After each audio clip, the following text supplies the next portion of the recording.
Some may find the following disturbing. Discretion is advised.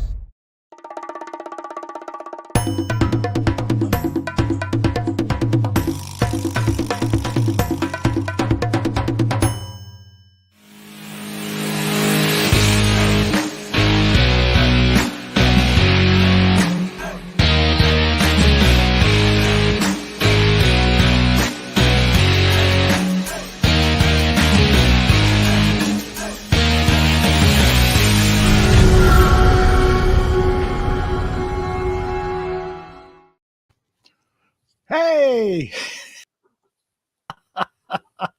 you're not supposed to be on. I'm supposed to be on. Okay. We can do a retake. There you go. I just wanted to let everybody know that we've got some programming notes changes on Thursday game day. Buffon 55 is moving from Wednesday to Thursday to do a preview. We've got a guy who covers the Commanders who's going to be on with us at 7 p.m. Central. And then after the game, it's Bear football. But we're here to talk. I can't get used to calling them the Commanders. I know. I never will. In fact, that's the first time Commanders came out of my mouth other than the Commodores. I used to call them Washington Commodores, which I think would have been a better name. But anyways, Greg, how are you, my friend? I'm doing good. How about you? I'm doing great. You know, I feel so much better after this week's loss than last week's loss. Well, I hear you. It's an entirely different vibe. But still, I don't know if you saw the tweet I put out last week. Last week's loss doesn't look as bad anymore. When you look, the Giants are a pretty damn good football team. That. Yes, they are. You know, and they kicked the ass of Green Bay and over in London, and they didn't luck into that win. They kicked their butt. And you know, Brian Daboll, and you know how I feel about Brian. He was always my number one guy for the Bears job. And trust me, I have no problem with the job Flus is doing, and I'm glad they hired him.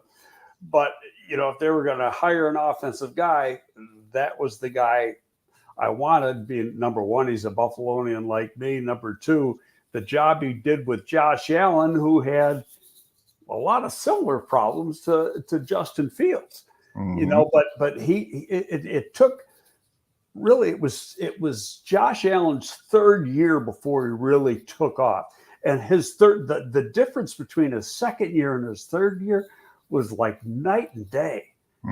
You know, and I got a good friend of mine in Buffalo who is a very astute football guy, especially with quarterbacks. And we had a couple conversations about it, you know, and like, you know, you go back and you critique what he was doing and his second year and making poor reads and throwing picks, and his touchdown to interception ratio was awful. Even though they're winning games because they had a pretty good team, he you know, Josh Allen himself wasn't playing that good. But then he gets to year three, and part of it is year three within the same system under the same coaching staff. And they got him Stephon Diggs. He just, you know, makes a huge change in his game. And now he's in year 5, and it's like, holy shit. I don't know if you saw any of that game yesterday. Yeah, I did. Wow. Third play, and it was on opposite the Bears game, but I switched back and forth. So they muffed the opening kickoff. They got the ball on their own 2-yard line to start the game. So he throws an incomplete pass. Then they do a run for no gain. And on the third play, he throws a 98-yard touchdown pass. And that ball went about 50 in the air. So, I mean, you know, just some of the stuff that he does is amazing. And you know, Ken Dorsey's the coordinator now, but he's really doing his version of Brian Daboll's offense.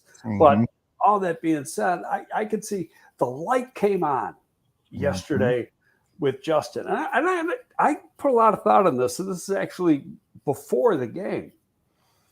This offense is not easy.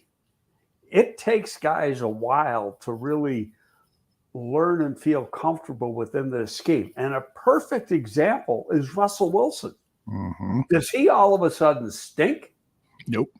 Okay, this guy was a Pro Bowl, All-Pro quarterback for years, probably one of the top 5 or 6 quarterbacks in the league for a number of years.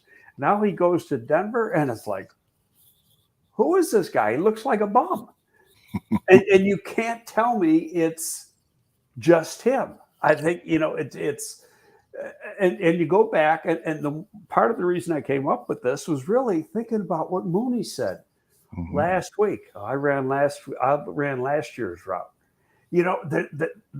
This stuff happens, and once everybody gets on the same page, then things start to open up. You got to start feeling comfortable. And Flu said something today, really kind of like along the same lines. He said, well, it's not only Fields, and I'm paraphrasing, not only Fields being comfortable, but it's the coaches feeling comfortable with the players. Yes, indeed. I saw that. Yeah.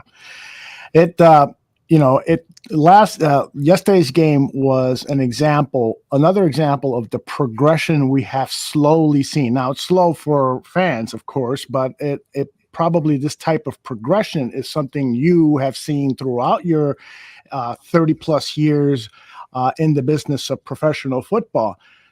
I think that we should be grateful that by game 4 or 5, Justin Fields has shown so much progress when you consider in all the factors, the new system, the new teammates, all of the environment that he's surrounded by. Yeah, and it's not just new with him; it's new with everybody, right? Except for 2 people, Patrick and St. Brown. Yeah, unbelievable. Greg, in yesterday's game, the play. There were 2 plays really that I thought changed the momentum. And it's late in the first half. There was a defensive play by the 3-tech defensive tackle who comes around on this. What's it called when they zigzag? I'm forgetting the word. Stunt. Thank you. He got that sack, and that was a 3rd down sack. So the Bears get the ball, and then the tremendous Fields to Mooney play, the one-handed catch by Darnell Mooney, is something that's going to be on highlight reels for a long, long time. This is a perfect example of complementary football, of an entire team just getting together and getting things done. I was really, really proud of what the defense did there to stem the tide, because at that point, the Vikings were just moving the ball on the Bears like the Bears were a high school football team and they were a pro team. But that sack was huge. Well, first of all, you got to give some criticism to the defense because they were playing awful. Now, part of it, and then they put another guy in there. They started 3 rookies in the defensive backfield. Now that's you play against a veteran quarterback. He's got to be licking his chops. It's hard enough playing with 1 rookie. Now you got 3. The only guys that are veterans are Jackson, who's a legit veteran, and then Vildor. And really, Vildor's a half rookie, very limited experience guy. So you've got to be licking your chops. And going back to what I was just saying before, so I don't lose this thought, is the Minnesota quarterback has played in this system before. When he was in Washington, he played in this scheme. So it's not like he's having a lot of success because their scheme is similar to the one that the Bears are using. It's the Shanahan McVay scheme, and they were using it in Washington when he was there the first few years in the league. Yep. When Shanahan was the OC. Right. And you don't forget, to say, okay, well, he hasn't played it 6 years. So what? Right. I remember the play calls from when I was the last time I played football in that offense, and that was 1981. And I remember I was a running back. I remember all the running plays. Yeah, it's funny how the mind works. There are just certain things that you can retain for a long time, and things that you learned a day or two or you forget. So one of the things about this team that it really impresses me too is just how well the coaching staff has motivated these players to not have a quit attitude. This was David Montgomery today asked about the morale on the sideline in the first half. The sideline, the morale was still up, but it drifted a little bit just because that's natural. But once we got into the locker room, for halftime, we all was like, we can do this. Like, come on. And when we came out, you seen we were climbing. So, like I said, and like I always gonna say, like I'm telling you, like we got some guys, some guys with great morale, and some guys who willing to like put it all on the line, just to give us a shot to do it. It didn't end the way we wanted it to, but we will get better. Greg, Ryan Poles gets a lot of criticism on social media. He neglected to fill this position, neglected to fill that position. But I'll tell you one thing. The guys that he did fill positions with, they're all great character guys who will not quit and will make this city proud, either by winning games or just playing hard and earning our respect, is my opinion. You know, I might get in trouble with people here, but, you know, I got to say it. And it's some fans expect too much sometimes. These guys are professionals. They know what the hell they're doing. This team was not going to be a Super Bowl team overnight. This team was terrible. And this year is about building a foundation. I wrote this, came out maybe an hour ago, Windy City Gridiron. It's about building a foundation and finding the guys that you want going forward. And then next year, you're going to grow on it. And it's probably the 24 season that you're really going to see the fruits of the work. And maybe they get lucky and it's next year. But it takes time. You know, rebuilds don't happen overnight. You know, and fans get crazy. I'm a Notre Dame fan, and you should see some of the stuff that's put in that way. Fire the offensive coordinator, fire this guy, fire that guy. You know, it's like, Jesus, you got pretty much a brand new coaching staff, coaching new players over, you know, at Notre Dame. Same thing with the Bears. It takes time, you know, and the college thing, you know, when I first came into the league, spring practice lasted about 5-6 weeks. Now they got 15 practices or 14 practices or something like that. And double sessions have been cut out. You can't install things as quickly as you used to be able to because of all the safety precautions they've done in the game, be it college or the NFL. Yeah. I'll tell you one thing, you know, a guy who a week ago, I saw a lot of comments on social media.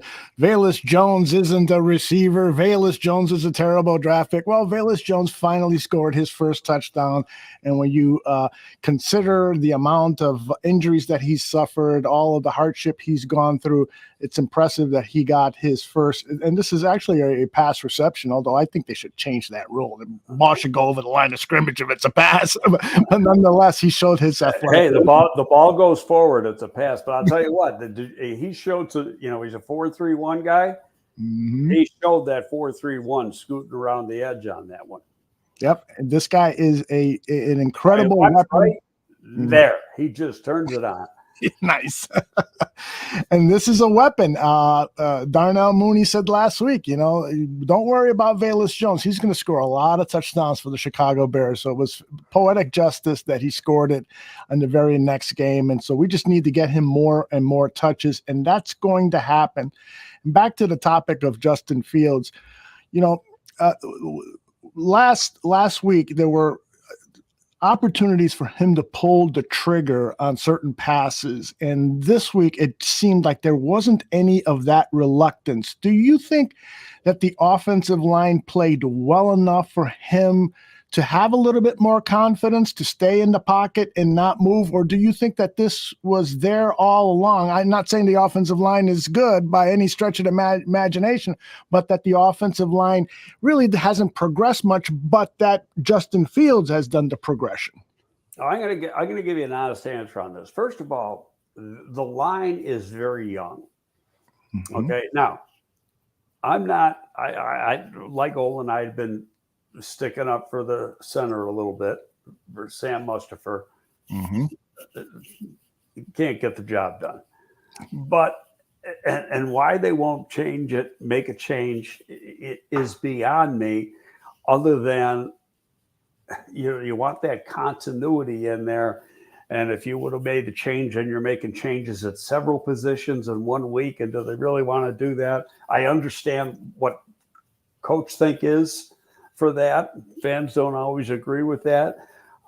But he's just not good enough. But do we got to wait until Mustafa's back, or can you put another young guy in there? And these coaches around these guys every day, they know if the guy's ready to play or if he's not ready to play.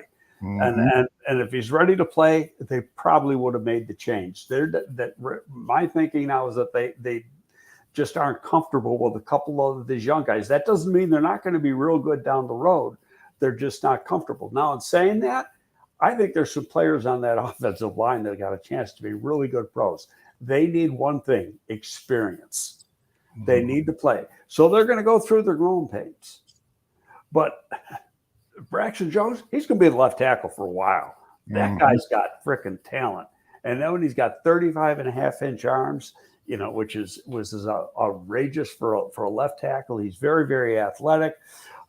He recovers quickly, does everything you want. He's got to get a little stronger in the lower body, I think. And I think by next year he will be, because he'll be in an NFL weight program. NFL weight program is a lot different than the weight program you're going to have at Southern Utah. Now, he's strong in the upper body, and he shows that. But I think he's got to get stronger in the lower body. I think Borum will get better. You get better with reps and experience. Don't forget, Leno really struggled when he first became a starter. And then he got better and better. And now they're thinking, why they get rid of him? Why they let him go? Because we play him this week, Thursday night. He's playing he's probably the best offensive lineman Washington has. Yeah. There's very little argument on that. I've talked to a couple of people who follow the Commanders closely. As much as we dislike, or many people dislike Leno here in Chicago, highly unlikely we'll see any changes to the offensive line, given that the upcoming game is Thursday. But after that, with this mini bye and so forth, what is your anticipation? Do you think that Lucas Patrick is finally going to make his debut at center as was planned for this season? It's an interesting question, and I agree with you. It's not going to be this week. If you listen to Flush today, they're not even practicing. Walk through today, walk through tomorrow, and you're going to have a little something, more like a mini camp practice on actually the day before a game. So you got 2 rest days, and then you're not going to have any hitting, but it's going to be, they're going to have helmets on. So you're actually practicing the day before a game. Or Washington is probably having a light practice tomorrow. I think this team is young enough that you can do that. Play, and actually it gives them an extra day. Somebody has Leatherwood be about time. Leatherwood can't play right now. He's on non-football injury, and I think he's got to stay on a minimum of 4 weeks for that, but I'm not 100% sure on that one. But and then he's not going to be ready to play anyway. This guy you got to strip down totally and then rebuild the base. He's played without any confidence at all. Got torn up out with the Raiders, and just this guy was a legitimate first, okay, at worst top of the second round player, and just got beat up badly out in Oakland, probably playing the wrong position. Had him on the right side. He was a pretty damn good left tackle at Alabama, and more than handled his own against those real good SEC edge rushers. But he struggled on the right side. And personally, I think he's a guard. And if maybe he ends up being a left guard, and then Patrick's your center or whatever. And I see a lot of stuff on social media. They think people saying Patrick's a boss. Well, I'll tell you what, go back and watch Green Bay tape from last year and put on every game, because I have. His rating last year was sky high. And if PFF can say whatever they want, but I know what I saw on tape. And the guy was damn freaking good. Yeah, I floated this possibility yesterday on our Bear Football show, is perhaps, Patrick will stay at left guard for a little, even if he can snap, because they're concerned about who would be the player that would take their place, take Patrick's place at left guard. That's what I've been saying. It's who's ready to step in there and play that position. Okay, and is the rookie, what's his name, Allen from San Diego State? Is he ready? Is one of the vets ready? Riley Reef. No, Riley Reef's a tackle. I mean, you're not going to see him inside, huh? No, I don't think so. Well, and let's all recall early on, before the team even got on the practice field, a comment that was uttered over and over by Poles and Eberflus was, "We're not afraid to play rookies," and this is all by design. I think Poles. They ain't lying there now. I think Poles hired Eberflus in part for many reasons, but in part because he was not going to, as some veteran coaches, kind of shun rookies. Eberflus felt like, we're going to have such a good coaching staff of teachers that we're not going to be afraid to play the young guys and live with their mistakes and correct them. And I like that style of coaching. You got to give these young guys an opportunity to go out there and show what they can potentially do. Kyler Gordon has made some mistakes early in his career. That happens to rookie corners. That happens to the best of them. He's also starting to make some plays. And the plays are going to grow week after week after week. You're going to see him grow as a player. The important thing is he doesn't lose confidence. I've been touting Kendall Vildor forever because I saw what he did in college. You saw the raw skills. And the raw skills were really good. Well, guess who made some plays yesterday? Kendall Vildor. Mr. Kendall Vildor right here. A great interception. Yeah, he's a special guy. And we spoke with I don't know if he's special, but, he's got talent. Yeah, you're absolutely right. I wouldn't say at all. I shouldn't say he's special. But one guy who was a big proponent of him was Jim Nagy, who runs the Reese's Senior Bowl. I saw that tweet of his. Yeah, he told us, Chicago fans, be patient with Kendall Vildor. He's going to turn it on. And so perhaps we're starting to see the emergence of Kendall Vildor. And you have been a proponent of him saying, give him time. And so hopefully we're seeing the fruits of that. I also wanted to play one more play. We got off the topic of Justin Fields quickly, but this 18-yard gainer to Equanimeous St. Brown is what I'm talking about in his confidence. Look at, he looked so comfortable in the pocket there, Greg. I mean, he played that because he's looking left first. See that? Right, he's looking left, and then comes back to the right. And as soon as he looks to the right, the ball comes out of his hand. This play is poetry, everybody. Really appreciate the line, his footwork, his head movement, the accuracy of the pass. It's poetry. Frame this one, everybody. And the route by EQ is well done. He shakes free here, something that Bears wide receivers have been criticized for not creating separation. No problem with EQ's route there. So the big question is, did they take advantage of a porous Vikings defense? This is how it was described to John Buffon and me on Buffon 55 last week by Arif Hassan of Pro Football Network. He says the Vikings defensive secondary has been a bit porous this season. So did Fields, benefit from that? And are we going to see a regression once he starts playing a better defensive secondary? Your thoughts?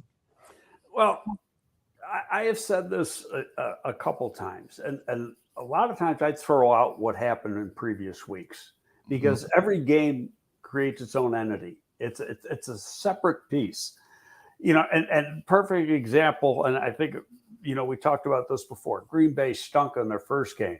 Then they play at home against the Bears for their second game, and they're a totally different team.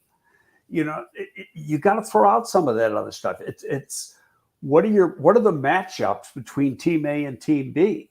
You might not match up well against a certain team, but match up really well against another team. Yeah. And you can use the Giants game. The Giants might have felt they had good Giants game yesterday against Green Bay. They might have felt they had some really good matchups going into that game, and that's what it's about. So I think it's just my years in the league. I throw all that stuff out the window. I don't care about it. Mm-hmm. You look to see the strengths and weaknesses and what you think you might be able to do. But again, you're also looking at the matchup. Just because a team gave up 150 yards on the ground last week doesn't mean they're going to give up 150 yards this week. Mm-hmm. Indeed. It's great to see David Montgomery back in action. He didn't get the rushing yardage that he has in past games, but his very first touch was a 30-yard reception, and he also scored the touchdown. I think that was the first touchdown of the game for the Bears.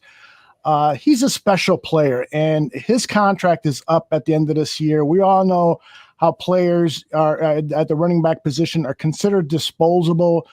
But man, oh man, I really do wish David Montgomery signs another contract with the Chicago Bears. You have any thoughts on DeMont as he's being called nowadays? Yeah, would I like to see him back? Absolutely. I get the running back thinking because I agree with it. Seldom do you see good running backs get into a second contract and really have productive years. Are there a few? Yeah, there's always going to be a few. There's going to be exceptions to the rule, but it's not a lot. They take so many hits, they start to go downhill. Now, if you can get him at a reasonable price, then yeah, bring him back. Now, here's the one thing. Khalil Hilbert's a good back, but the one thing Khalil Hilbert is lacking right now is pass blocking. And he's not going to be a complete back until he learns how to pass protect. And learning how to pass protect isn't just hitting, it's vision. It's the awareness of knowing where blitzes are coming from, knowing how stunts work, and understanding that from watching tape during the week, and then having the right technique when you have to sit and take on these guys. So until he learns that, to me, he's still a backup that's damn good, but you don't totally trust in the pass game because you can't trust his pass protection at times. And I'll tell you, now a guy you say, how could he pass protect? But Tariq Cohen, just a little shit, but my God, he was a pretty damn good pass protector. He was. He used all 5'6" and 190 pounds to hit people with that thing, and he was very aware for blitz pickup and things of that nature. That's the only missing piece from the difference between making Khalil Hilbert good to very good. We're getting some disagreement here on Montgomery's nickname. I think he's got more than one. Demo, Monto, Demont. I don't know. I'll call him Montgomery from now on. Monty. Thank you, Monty. That'll always work. All right. Big problem with yesterday's game was the defense. Boy, oh boy, before you knew it, it was 21-3. And Eberflus and Nicholas Morrow both met with the media earlier today, and they discussed the slow start in the first half and how to go about correcting mistakes. Yeah, I think you can do a bunch of different things. You can change the tempo of practice. You can change the amount of reps. You could do a bunch of different things there, and we will do that. I got to talk to the staff more about that. We'll have some time to talk after this game to visit on that, but we certainly are going to do something to adjust how we've been performing there. We just got to come out earlier in the games and execute at a higher rate early in the games. That's the biggest thing I can say is, we just got to play better in the first half. I don't know if there's any true answer to it because it's not a different set of players on the field in the second half than there is in the first half. It's the same players, same coaching staff. So it's just we got to play better in the first half. We got to figure it out. They did go on to say that they made adjustments, and clearly we saw the adjustments in the third quarter. The Bears defense played much better. So my question to you, Greg, was the Chicago Bears coaching staff out-coached in the first half? No, I don't like using that term. I've used it sometimes.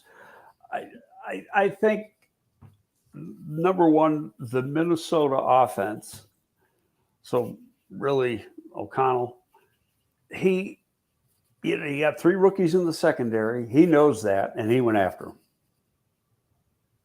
Okay. And so they were going to I don't know if they were doing any type of mass protection. I haven't relooked at the game yet. I haven't had time. But I think that had a lot to do with it. The weakness of the Bears defense right now is the secondary, in that they're young. It's not that they don't have talent. They're young and inexperienced. So we can do stuff in the passing game that's going to confuse them. On top of that, they got a guy that, had Jalen Johnson been able to play, and I'm not so sure he's going to be able to play this week either. For sure, probably 2 weeks from now, but I'm not sure this week. But, it's tough to have that many rookies in a secondary, and you want to have any cohesiveness and good play. And people say, well, you ought to blitz. Well, you can't necessarily blitz, because now you're leaving even less coverage. You got to have some coverage on the field, and you got to have help from the guys underneath. Mm-hmm. What do you think about what Michael says here about gap integrity? He says, what are our linebackers looking at? 2 weeks in a row, they've looked like crap. Well, it is a gap control type scheme, how, and when Lovey came here, and if you haven't played in this scheme, you make mistakes in it. And it really only takes one guy to screw up, because you got, player A is responsible for this gap, player B is responsible for this gap, player C this gap, and they have to play in unison. And if they don't, one guy breaks his what's the word I want? His assignment and freelances, so to speak, it screws up the whole defensive play. Indeed.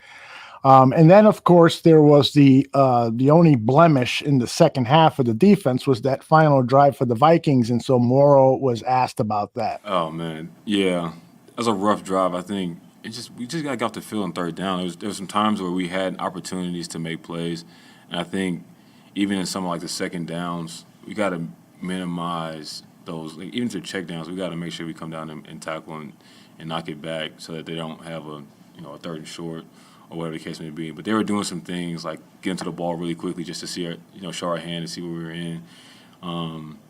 So there's ways we can kind of combat that a little bit, but in the end, it's going to come down to like making the plays in the fourth quarter. We got to make those plays in the fourth quarter to win the football game. That was the deciding drive for the game, and we got to make those plays. Got to make them plays. Well, but you got to figure that Minnesota hadn't done anything since their second last drive in the first half. Okay, that their last, actually, the Bears stopped them twice. They held them to a missed field goal on that last short drive, in the final minute, and then the drive before that where they got the ball to be able to do that touchdown, and then all through 3/4 of the second half until that final drive. So, but in saying that, now here's the key play, and it wasn't even on the defense. It was the holding call on the Bears that negated Justin Fields' touchdown. Oh my gosh, yes. That wasn't a hold. At least in my opinion, that replay. Darn it! Because now it's a different game. Yeah, you're absolutely right. And even with that, they still probably needed a field goal to win. But we'll get into that in a minute. But the thing, now there was a similar play in the game last night, and Collinsworth said it was a good call. He said they're going to call it every time. I personally don't think that's a hold. Jenkins, and how about that? I think that's the first penalty on Jenkins all year. Wow. Unless he had a false start somewhere, which he might have had. But I think that's the first. I know it's the first holding call. But he met the guy in here with his head, which you're taught to do. You grab in here, you can hold it here, and they'll never call it.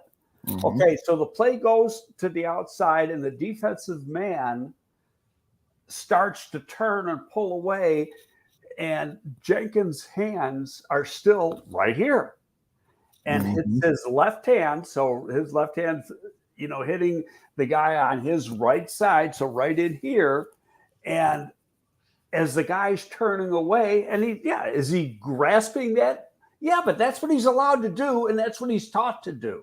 Mm. And when I saw that on the replay, I said right away, I tweeted out, that's not holding. Mm-hmm. He kept his hands inside. In fact, they're right at the numbers. Well, and we did have a question regarding the officiating, so let me get to that. Let me find it first. What was your overall thought about the officiating in this particular game? Piss poor. I didn't tweet about the block on, or the call of a block from behind on Smith Barset. Mm-hmm. That was not a block from behind. His hands were in front of the player. Mm-hmm. Just find the play and look at it and see where his hands are. His hands are in front of the player, and that is not a block from behind. A block from behind is pushing the player from behind, hitting him in the back. Right. Okay, so that was a missed call. And then there was one other call. I think it was against the Bears defense. It might have been a defensive holding or something like that. That's a shitty call too. And I can't remember the exact play, but I tweeted out that one, and I tweeted out the one on Jenkins where those weren't penalties. Mm-hmm.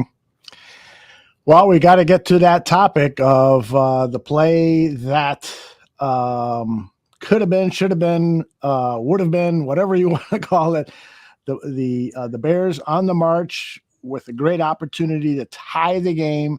But the new receiver acquired from the Vikings practice squad, Smith Marset, decides to make a move back into the field instead of going out of bounds. What is your analysis of the play, and what do you think the discipline should be on the player? Well, there's not going to be any discipline on the player, and right away, I mean, they're one play away from being able to kick a field goal. Mm. Okay, so I tweeted this out last night. He's got to know what's going on in the game. Okay, down and distance, time left, timeouts, where he is on the field. He easily could have got out bounds right there. Oh, yeah. Okay, now his instinct as a football player is telling him, and part of it's like, he was on the Vikings, so he wants to make a play. Mm-hmm. And the difference in that trying to make a play and not make a good play was 2 to 3 yards max. Is 2 to 3 yards going to make a difference? There's still more than a minute to play in the game. And the Bears have a timeout, and they're in positive territory. They're over the 50-yard line. They're like I say, one play away from at least being able to kick a field goal or attempt a field goal. And so that's on him. His awareness of what's going on during the course of the game. And that's totally on him. And, that's a strike against him. And you got to be wary of being able to trust him. Second time, he's a young player. And young players make stupid mistakes like that, but they're pros. Mm-hmm. And you got to know, hey, I got to get out of bounds. First of all, it saves a timeout, and they only got one. Yeah. Yeah. Well, there's two things he did wrong. Mm-hmm. He didn't secure the ball either. That's right. Well, and the reason that he was thrown the ball in that situation, I'm guessing, is because Dante Pettis just had an awful game. Awful. Well, I'm sure that's why he said that Dante Pettis has dropped 3 passes in 2 weeks. Oh, my goodness. He dropped, now the one I can give him a semi pass on, that's last week, in the end zone, because there's like, if you watch the replay, the defender's hands like right in front of his face like this. Okay. Mm-hmm. So, his ability to track the ball might not have been there, but still a good receiver is going to make that catch, and you're supposed to be a pro. Mm-hmm. Okay. So, but the two yesterday, and Schlereth is trying to blame Justin Fields on the floor, on the throw. Yeah, it should have maybe been a little in front of him, but he's a pro receiver. You make that catch. It was right here. It's not like, it was off target by maybe this much. Mm-hmm. Okay. So he's supposed to make that play. Right. And I know that you were calling around some of your contacts throughout the NFL about Pettis because you were high on him coming out of college, and you wanted to know what the hell has happened to this guy as a pro. What is there anything that perhaps somebody has said that we can maybe say, well, 1 + 1 is 2 here? Maybe this guy isn't as focused as he needs to be, or Just got it. Attention to detail. And that's kind of drops your concentration. Drops are 2 things: poor hands or concentration. Now you watch some of the catches he's made throughout the course of his career, going back to college. He doesn't have poor hands. Concentration's a problem, and it could be concentration / toughness. Well, I don't think he's going anywhere because who do you replace him with the injury problems? Perhaps if N'Keal Harry is ready to play soon, maybe. Well, he was activated an hour and a half ago. Oh, was he? Woo-hoo-hoo. Well, what? He's been brought up to the 53. I do not necessarily think that means he's going to play because there's no practices this week. Right. I mean, here's the thing. Everybody says, got to go out and get another receiver. And, I tweeted this, I think, out to, was it Ross Reed? Might have been Ill Will, that it's pretty hard to bring in a receiver, even trade for a receiver or off the street to play in this offense, because it's 3 or 4 weeks before they're going to be up to speed to be able to trust them. Yeah. In this offense. It takes receivers a long time. What's going to happen? Same thing you're seeing with these guys right now. It takes some time to get comfortable within the scheme and be able to play at full speed. Right. Because of all a lot of it's the sight adjustments you have to make. And sight adjustments are not an easy thing, especially for young players. So you're going to bring in a free agent on the street. Now, if you've got a guy who's got experience within this scheme, that's a different story, because then he can get up to speed a lot quicker. But somebody doesn't have experience, to me, it's a waste of time. Yep.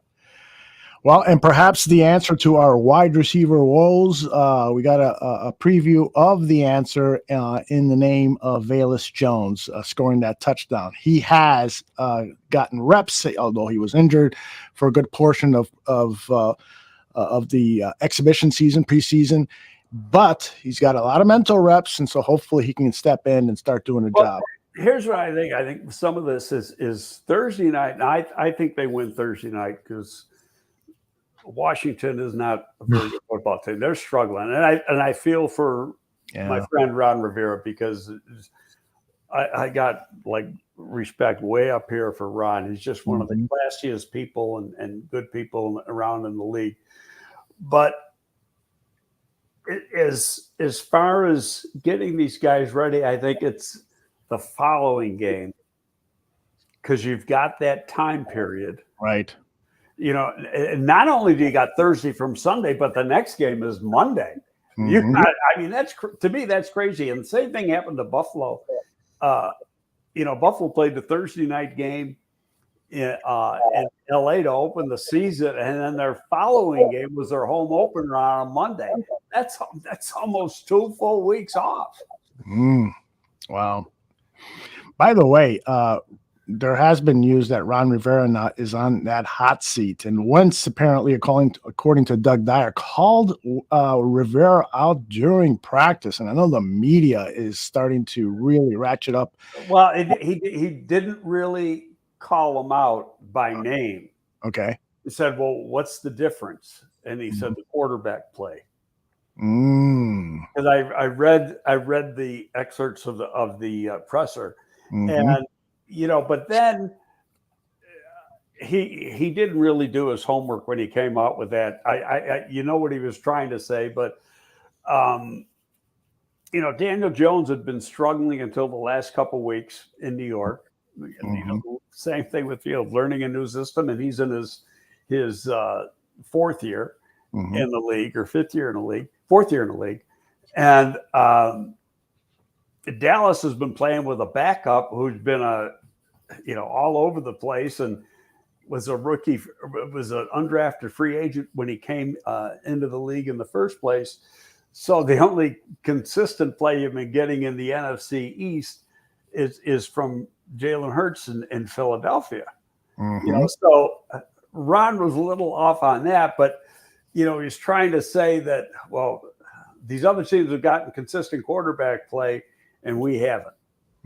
And so is really what that was the gist of what he was saying, but I think everybody took it as he was calling out Wentz. Well, Carson Wentz has been a problem in locker rooms and just his attitude towards the game. And I was surprised that the Commanders went after him and signed him. But nonetheless, here is the question regarding officials. It's from Sam Rush, and he was referring to a tweet that you sent out that he says he never thought about it, but he absolutely agrees with your tweet that there should be transparent accountability for the referees blowing calls. And so why hasn't the NFL done this? It's a good question. And I don't know if you saw my tweet. No, but it had nothing to do with the Bears game. It was actually the Tampa Bay Atlanta game. Oh, my goodness. And Grady Jarrett got hit with a roughing the passer call. Did you see the play by any chance? Oh, yeah, a million times. There was, if anything wasn't roughing the passer, that was just a play. I put in my tweet, if anything, he let up on it. Yes. He grabbed him, twirled around, came down, didn't throw him.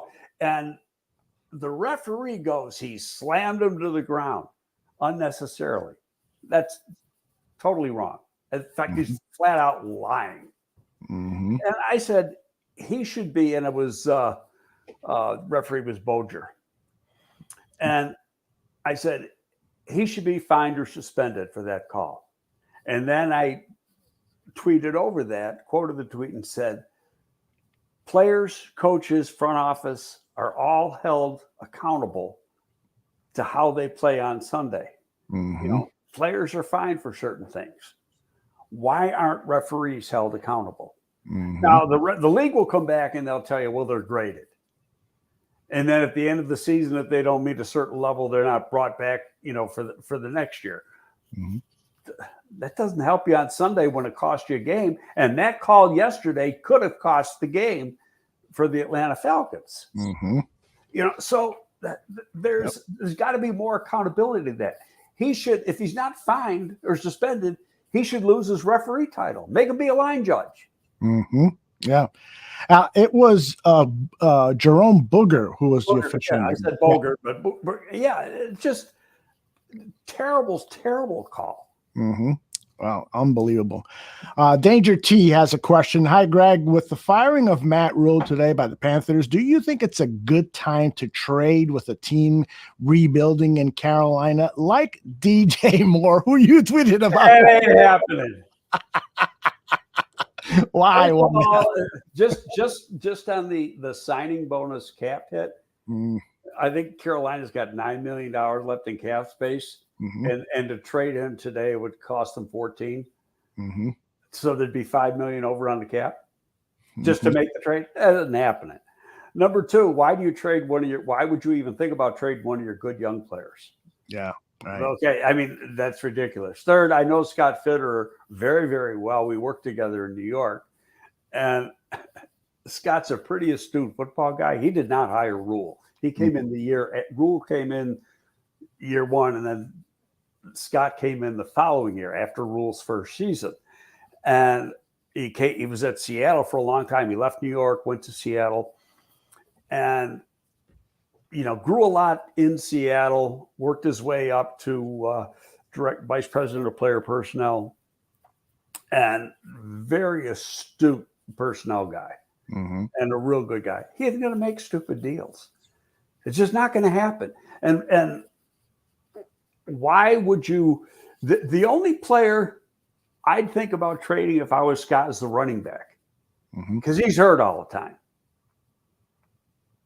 But what can you get for him? Right. Yeah, it's difficult. Now the trading deadline is after week 8. I think the date is November 1st. the Tuesday, November 1st. Do you anticipate that the Bears might be making phone calls as opposed to receiving phone calls? No. The trading deadline in the NFL is a non-day. Hmm.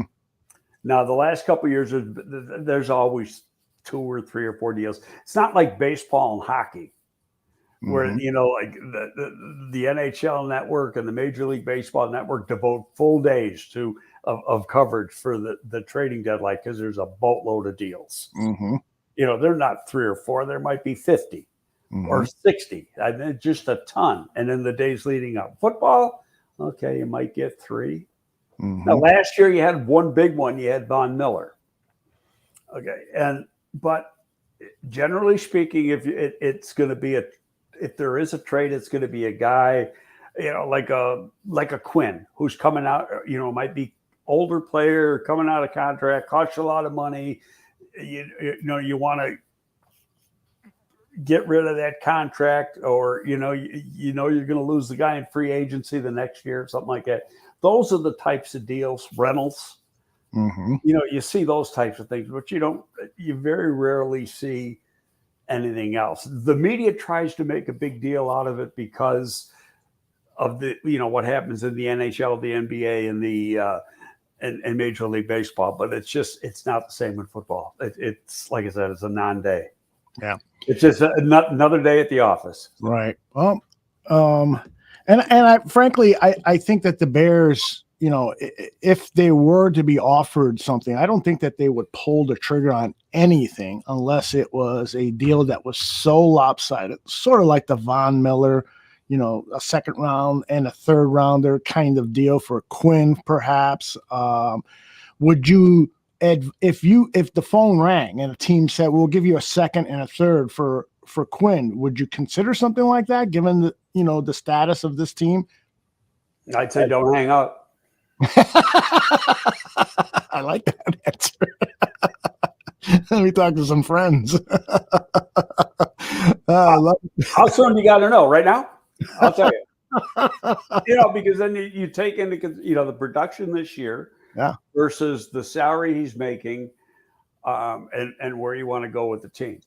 Now he gets pressures. Not taking away the fact that he gets pressures, but he's just not getting the sack production. And so, if you can get something for him, I do it. But will somebody do it? Maybe. But I don't think he's not Von Miller. No. last year he was. But that's and could he do that to a contender? Yeah, but I think reality is probably a 4. Because don't forget you're taking on the tail end of that salary too for the year, and I think I'd have to look up the number, but I think he's a $12 million cap hit. But some of that is signing bonus figured into that, so it's really the remainder of the salary for plus whatever that the team, the buying team, just picks up the remainder of the salary. Yeah. Michael Henneman has a couple of questions. Well, first of all, it's a statement. He says that when the Tampa 2 isn't getting pressure on the quarterback, it's ugly to watch and it's death by 1,000 paper cuts. Then he asked this question: did you hear anything about the play calling being taken away from defensive coordinator Alan Williams in the second half? He heard a rumor that might have happened. I think the camera went on Flus, and he had a piece of paper in his hand, and he was talking into the microphone. Well, put the camera on Flus in every game. He's got the same piece of paper in his hand. Takes notes. And he covers up his mouth when he's talking. Yeah. So, no, I don't think there's anything to it. Yeah, I think it's a rumor that started because somebody noticed the improved play by the defense, and they speculated that the play calling duties. The defense has played better in the second half in every game this year. That is true. They only given up 1 touchdown, and that was this Sunday. Unfortunately, and if they've done anything really well, it's to make halftime adjustments on the defensive side of the ball. And the defensive players are right. We got to get off to a better start. Mr. J2K, what's your thoughts on all the stunts that the Bears defense ran yesterday? I was happy to see them. They were, for the most part, productive. We saw a highlight of Jones getting a sack. What do you think about all these stunts the Bears defense is running? Yeah, you put stuff in where you think you're going to win. Mm-hmm. So it's what you see on tape. And in saying that, you got your, I call them GAs, but your assistants and things like that are your quality control guys, stuff like that. They're like a week ahead. Mm-hmm. So who the hell, I don't even know who the Bears play after Washington in a week and a half. But that's who those guys are working on now. Mm-hmm. The coaching staff is working on Washington right now. Well, these other guys they're working on the following week. Patriots.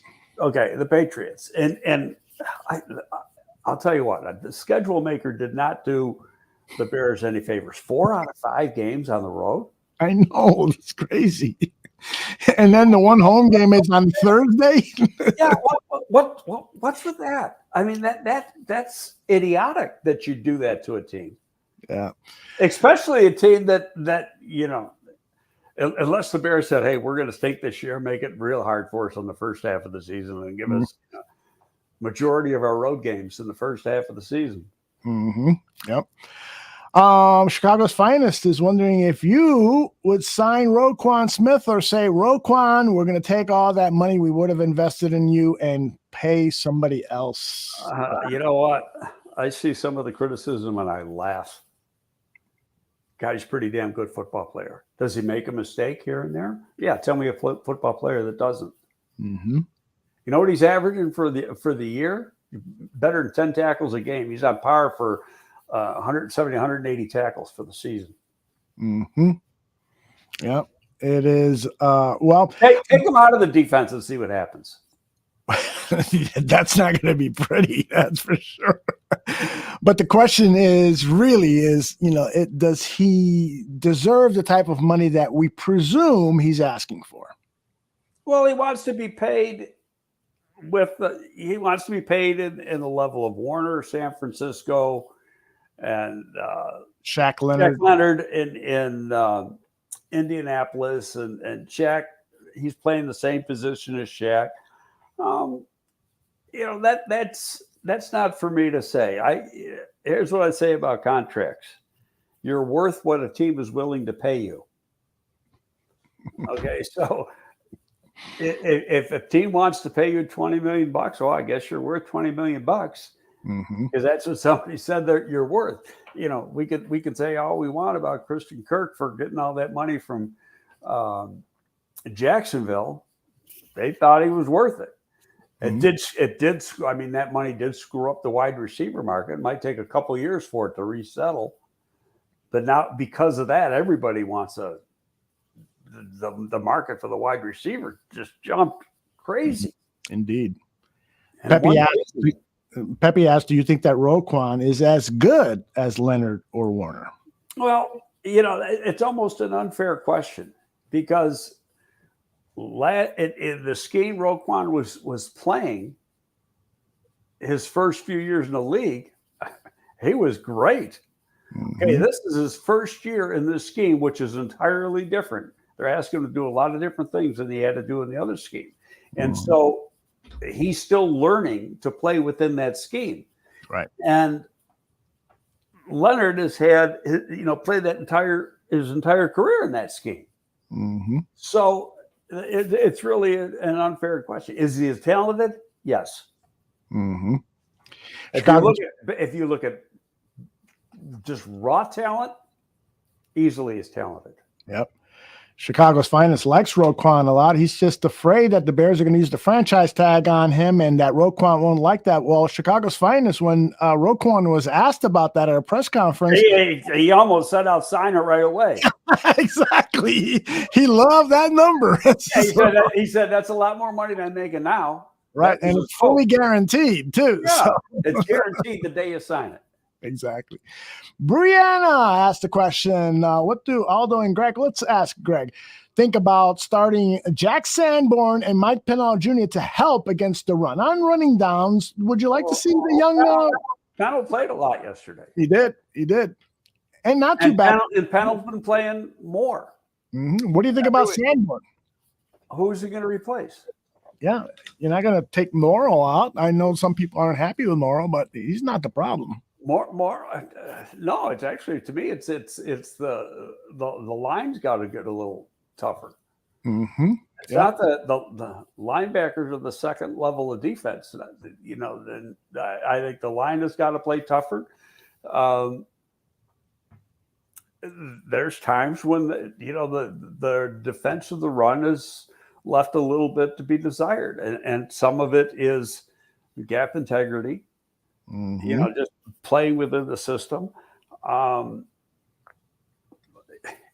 Fast forward a little bit. I'd bet my bottom dollar on the first pick's a defensive lineman.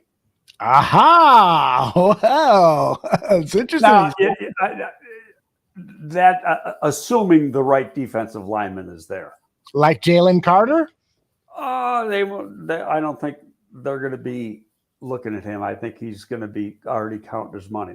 See, I'm still of the belief that they're going to win at least 8 games. Yeah. Okay. Okay. But number three coming Thursday night. And so and I think they'll beat Detroit twice because Detroit stinks.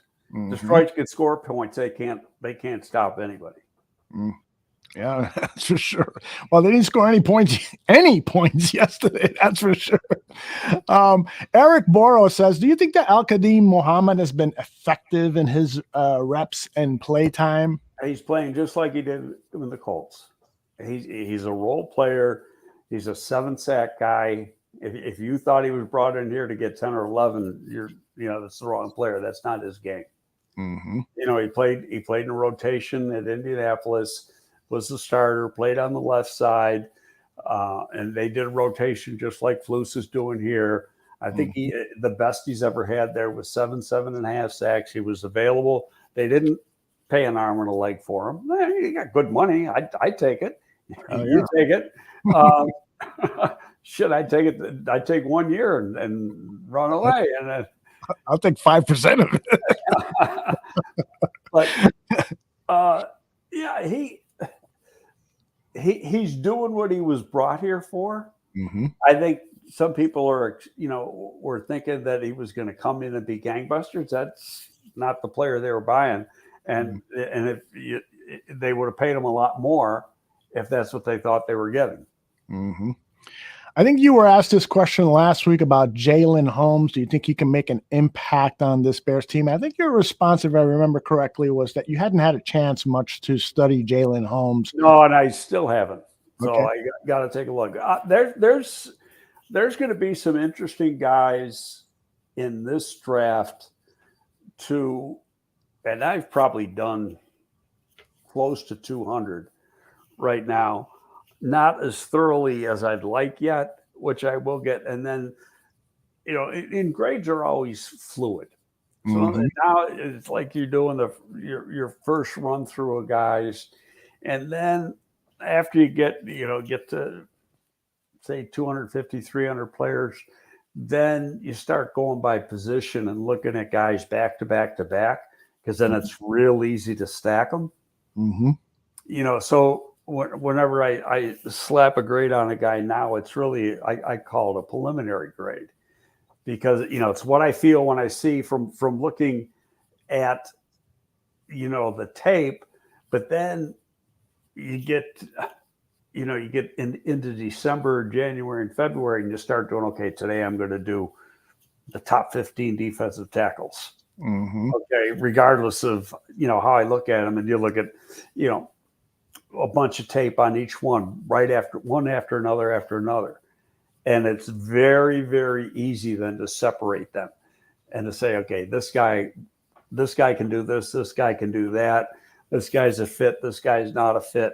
And there's going to be guys, because of the nature of this defense and what they look for in a 3 technique, there could be some guys that are, quote, defensive ends in college, bigger defensive ends in college, that could be an inside player in this scheme.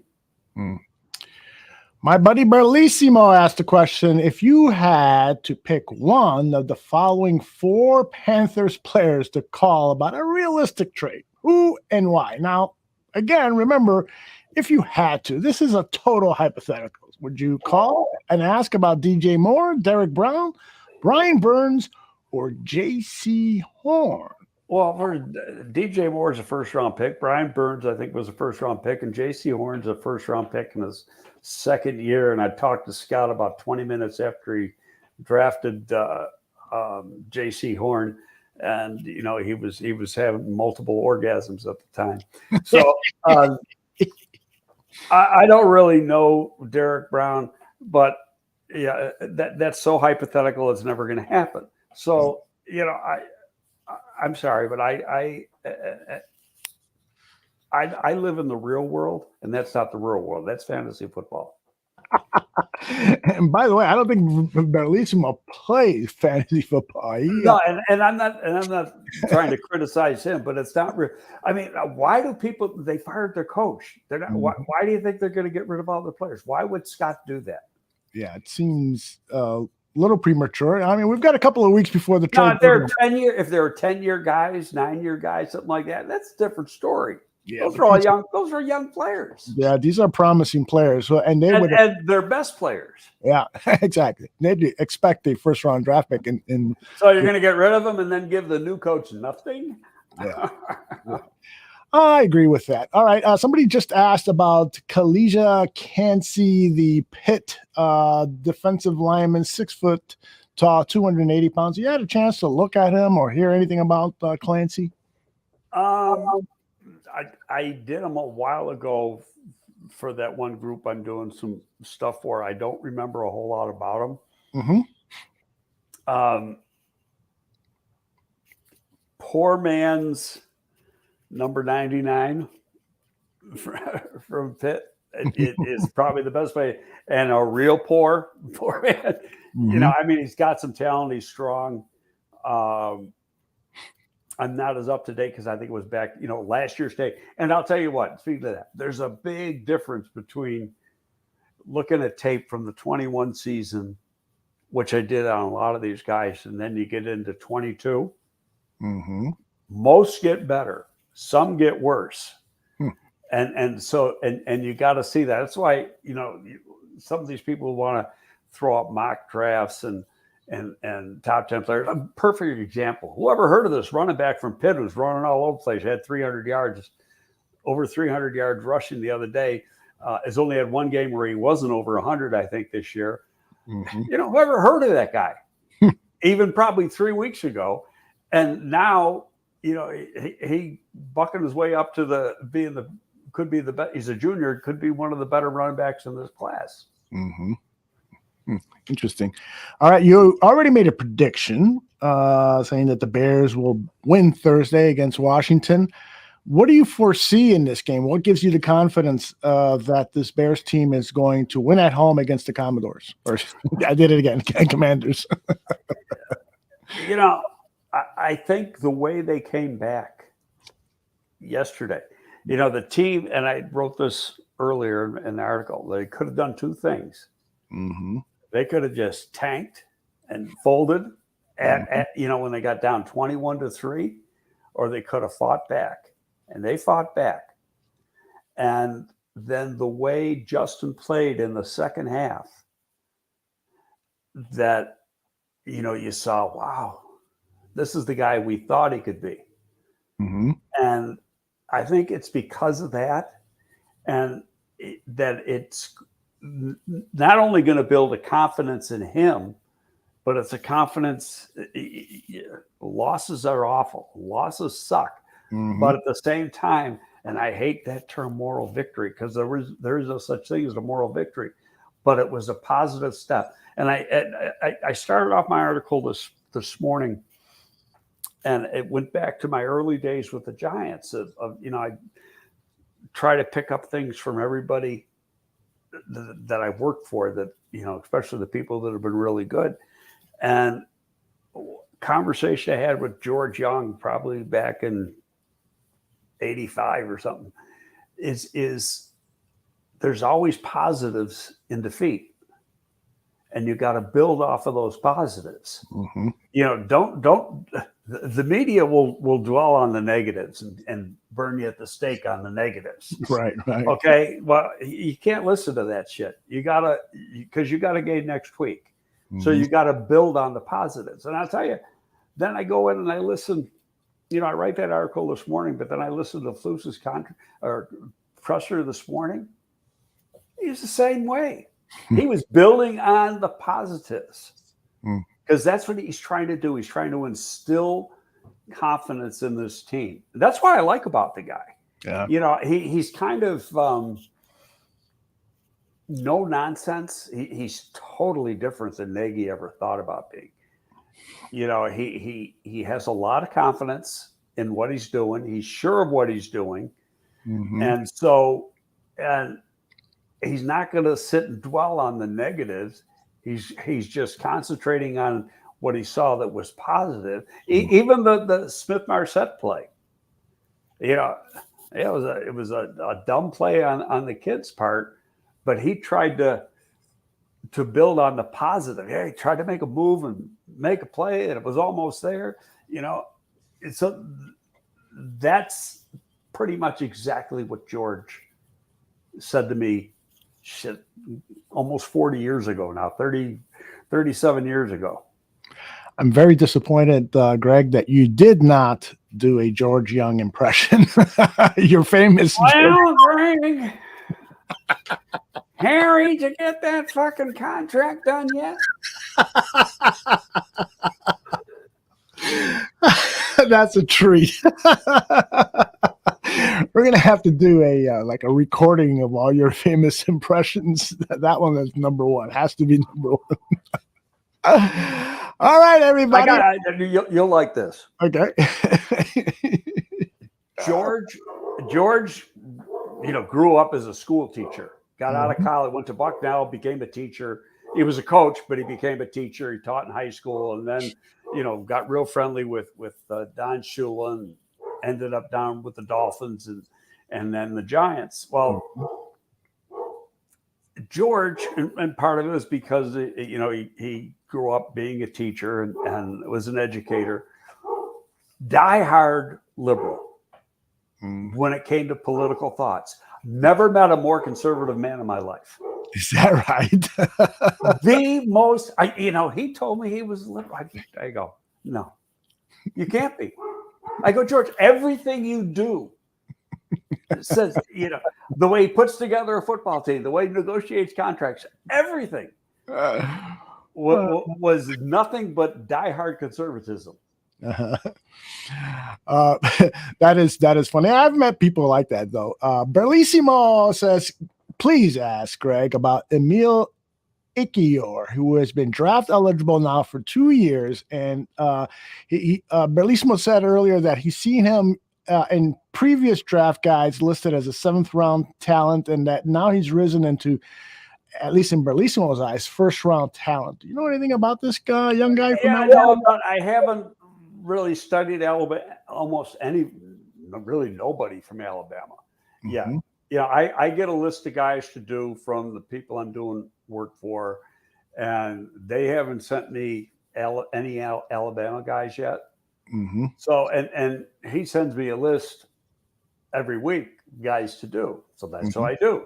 And when I get to, and then when I'm, you know, trying to do the work I do for the East West, it's the same thing. You know, Eric has certain guys that he wants me to do. So that's what I do first. And then you got time to do, honestly, I haven't even watched Alabama on TV yet. I have not either. No, it's funny because I'm watching Kansas because a friend of mine is a coach at Kansas. And everybody says he's the hot name and, you know, he's going to be at Nebraska or Wisconsin or something like that. I've known Lance for about 4 years, talked to him a lot when I was working in the XFL because we took 3 or 4 of his players at DC. And that's how I really got to know him, just talking about the players he had. And I just can't see him leaving Kansas. Even he's a Wisconsin guy. Now he won like 7 national championships, Division III championships at Wisconsin Whitewater. Wow. But then he took the University of Buffalo from being the armpit of the MAC to a MAC championship game. I don't think he won a championship, but he got him to the championship game and got him in bowls 3 years in a row, which they hadn't seen in like forever. But he left UB to go to Kansas. And I remember saying to him, I said, that's dead end street there, man. I said, I've been going to that school since 1984 and nobody wins there. Nobody wins there. It's a basketball school that is a really low second fiddle to the basketball. The football program is really low to the basketball program. And I said, it's an empty stadium, everything. Well, and this is the second season. They've had 3 sellouts in a row. Wow. They're 5-1. Their quarterback goes out in the first half. The backup comes in and throws 4 touchdown passes. They're like a play away from beating TCU, who was also undefeated. They're 1 game short of being bowl eligible. They haven't been to a bowl game in forever. And yes, he's the hot name.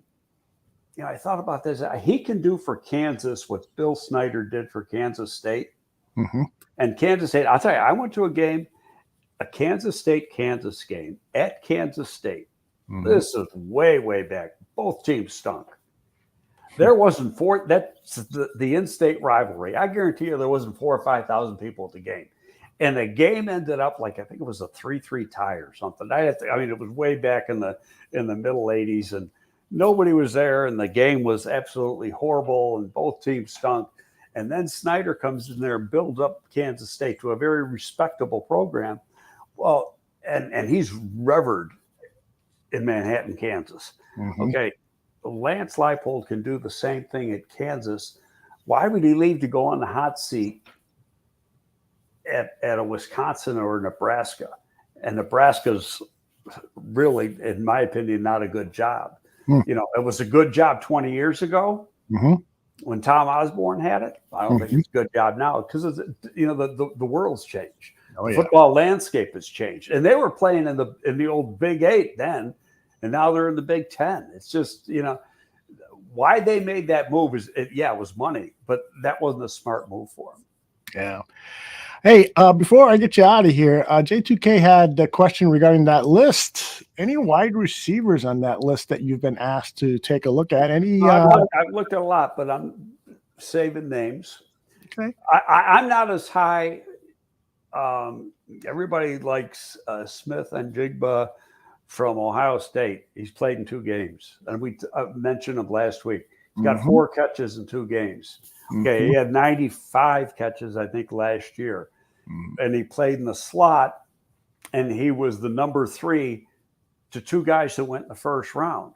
Mm-hmm. Well, who was drawing all the coverage? Those 2 guys on the outside. And so, is he really as good as those numbers said? And he's been legitimately hurt. He had a hamstring problem. Got hurt against Notre Dame in the opener. Hasn't played 1 game since. We'll see what happens after that. But looking at this receiving class is very, very deep again. Mm-hmm. It's going to be deep every year because it's what's coming out of high school and new NFL. Yeah. Well, it's college football too. The way the throw in college football, and you're going to get a good guy in the second round. You're going to get a good guy in the third round. And I mean, guys who are going to grow into be good starters. Mooney, look where he was. He was a 5th round pick. Okay, who's one of the best receivers in football? Guy who left Green Bay, went over to Oakland, 2nd round pick. I give you a ton of players that are great players at the wide receiver position that did not go in the first round. Mm-hmm. And you don't have to. I'm meat and potatoes guy, and George Young said, "Parade of the elephants." I'm building from the inside out, and when I have that taken care of, then I start working on that. Now, do they have to get a receiver? Yeah, but don't forget, you got 2 ways of getting it. You can spend money in free agency, And when I started with the Giants, so we free agency wasn't invented yet. You know, the first thing we had was Plan B, and that came maybe my 5th or 6th year in the league, something like that, or with the Giants. And then you got into free agency. But you got 2 ways of acquiring players. They'll take care of you. Tyreek Hill, 5th round pick. I tell you, I had the list last week because I mentioned it. Maybe it's right here. I still got it. Shows you how much cleaning I do in this office. A-Rob was the 2nd round list. Stephon Diggs. I think he's like maybe the 2nd best receiver in the league. And he might be the 1st. Runs great routes. 5th round pick. Tyreek Hill, 5th round pick. Cooper Kupp, 3rd round pick. Devontae Adams, 2nd round pick. Yeah. Okay. Darnell Mooney, 5th round All pick. those guys are in the group of the you know, say the top 10 receivers in the game. Yep. Debo Samuel, 2nd round pick. Debo, right? Yep. I saw him down at the Senior Bowl. I was like, wow, this guy's a 1st rounder. And when he was still there in the 2nd round, I was shocked. Yeah, well, you know, you look at the number and say, what I always did when I was working with the Bears is we took averages. What's the average? And you go back 10, 12 drafts because you know, things can tend to change, and you have a freaky draft here and there depending on a position. But how many quarterbacks go? How many running backs go? How many, you know, offensive linemen go? Like, you know, it used to be, and the one number that has been constant now for 20 years is 12 to 15 corners go in the first 3 rounds. Wow. They might not go in the first. The 2nd round seems to be more corner heavy than the 1st round, but you can take it to the bank. 12 to 15 are going in the first 3 rounds. Okay. It used to be that you could get your 3rd offensive lineman. You could get, if you were picking 13, 14 around in there, you know, you could think, okay, I'm going to get my 3rd rated offensive lineman. And your 3rd rated might be, you know, 5th rated somewhere else and 2nd rated by another team or whatever. So, but you know, you can go into there think I'm going to get my number 3, and you could end up with number 2 because of how they, you know, how they fall to other teams. But that's what you got to do. You know, you look at the averages. So you say, okay, 5 receivers are going to go. Now you can't even count a running back. If it's a running back, you know, please let there be 1 or 2 running backs go. So it pushes another player down. But it used to be like the last year it happened was the year we took said, and 3 went in the top 5. Oh, okay. The 2 Auburn backs, Cadillac Williams and Brown, and we took said 3 running backs in the top 5. That hasn't happened, and that used to be the position that you took high. Yep. Not anymore. Yeah, and it's I doubt it will ever go back that way with the way the league loves the aerial attacks. By the way, somebody in the chat room, and let me give the person credit for noting this. Oh, Eric. Eric says that the Bears just released their injury report, and Jalen Johnson practiced in full today, which of course was just a walkthrough. But and Dane Cruikshank might be ready to play some football for the Chicago Bears. So that's a pretty good looking injury report based on what we know. The Monday report on a short week is based on if we would have had a practice, right? What would have been their status? Because they base, you know, for the injury purposes, it's 3 full days of practice. So it's in a short week, it's Monday, Tuesday, Wednesday. Yeah, it says there in the small type that is practice status is a projection because they did not really practice. Right. But they did, though, like Flus said in his presser, that some of these guys were going out after the walkthrough and work with the trainers as far as conditioning and some stuff and the strength staff. To see where they are. So that tells me that when he did his stuff with the medical staff, he was given a full go. Yep. By the way, GCA brings up Jalen Jones. He has been an impressive undrafted free agent player for the Chicago Bears. He's may never make a Pro Bowl, but he's definitely a serviceable player. And if he gets better and better, maybe we will see him in a Pro Bowl someday. No, he was a guy that had some injury issues at Ole Miss. Oh, okay. And then kind of got pushed to the wayside. And then he tore it up at his pro day, ran like 4.41, jumped out of the building. I'm going off the top of my head, but I think it's like a 37.5 vertical. All his numbers were like in the elite category, for a person at that position. So the natural physical traits were all there. When he was healthy as an underclassman, he was a pretty good player. He just got caught up in some injury situation and pushed him, he had the COVID year in there and stuff. And it just, kind of pushed him aside. You get lucky like that every once in a while. Indeed. All right. That's the Chiefs and the Raiders tonight. One of the classic rivalries. Who do you got? Asked Tareen. I want to see the Raiders physically beat up on the Chiefs because the Chiefs got to play my Bills on Sunday. I'm telling you, the Buffalo Bills are going to win the Super Bowl. I should look to see what the odds are and put $100 on it because I am convinced that is the absolute best team in the National Football League. Well, I'm sure you saw the AFC game last year between Kansas City and Buffalo, the playoff game. Oh, yeah. And they were talking about it last night on the Sunday night game. And I forgot the amount of points that were scored in the final 2 minutes and then in overtime, 31 points. In the final 2 minutes of the game in overtime, 31 points. That's got to be a record. Okay. And the play of both Mahomes and Josh Allen, it was like, wow. I mean, it was probably the best football game you'll ever see. And Buffalo obviously lost the game and has the sour taste in their mouth. I think they're going to do to Kansas City what they did to the Rams, just go in there and kick the shit out of them, but who knows? Well, and Kansas City is going to be, it's a home game for Kansas City, but they're coming off a short week. They're playing on Monday night. So, right.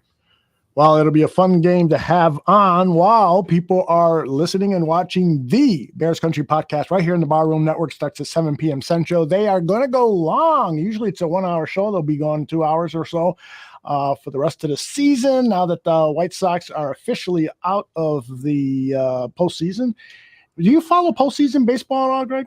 Nah, not, there's a team. I'm not a big baseball fan, only because, the late part of the baseball season sort of, is the wrong time of the year. That's but right. I did see a picture on Twitter yesterday. Mm-hmm. Some bar in Chicago had a sign that said, kind of like, big fucking deal. The Cardinals played 2 more games than the Cubs this year. I love it. How true. Yeah, I'm with you on baseball. It's like the baseball season should end on Labor Day weekend. World Series and all. I'm sorry. It's just 162 games is too many, but it's ridiculous. They should allow tackling. Maybe it'd be more fun to watch. All right, Greg, great job as always. I'll see you here. I don't know if you want to do a show on Friday after the Bears beat. Let's see what happens and what we got going on over here. Let me know, and then we'll let everyone else know via our social media accounts, which you see up on the screen. And also, the best way to stay on top of what we're doing here at the Barroom is to subscribe to the Barroom Network on our YouTube channel or anywhere you get audio podcasts. Remember, it's Bears Country podcast tonight at 7 p.m. Central. Take care, everybody. See you later.